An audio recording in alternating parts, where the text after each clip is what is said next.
রে শান্তু ভাই, একলা একলা বসে রয়েছিস নীরবে, সামনে ঈদ, তুই মন মরায় বসে রয়েছিস কে? ব্যাপারটা কি? আরে ভাই, কুরবানির ঈদ চলে আইছে। হ্যাঁ, পকেটে টাকা পয়সা নাই, সংসারের ছেলে মেয়ের চাহিদা ঠিক মতো মেটাইতে পারতেছি না। এদিকে ইনকাম নাই, এদিকে পকেটে টাকাও নাই। ঈদ তো চলে আইছে ঠিকই, কিন্তু পকেটে তো টাকা নাই।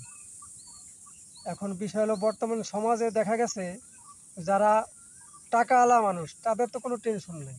হ্যাঁ, ব্যাংক ব্যালেন্স, বাড়ি গাড়ি, টাকা পয়সা তাদেরও ঢালা আছে।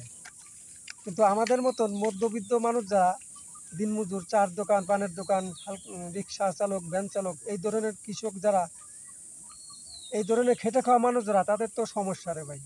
তা তার মধ্যে ধরো আমিও একজন, বসে রয়েছি নীরবে ফাঁকা জায়গায়, তো ভালো লাগতেছে না, এই টেনশনটা দূর হয় নাকি, ভাই সেজন্য। টেনশন করিস না রে ভাই, টেনশন করিস না, চল আমরা দুজন একটু ঘুরে আসি।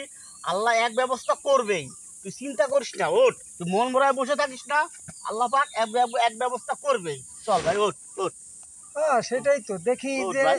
আল্লাহ পাক কি করে, যদি তার দয়া হয় কোনো ছেলে সে। ভাই কোনো টেনশন করিস না রে ভাই, এক ব্যবস্থা হয়ে যাবে ইনশাল্লাহ। সেটাই।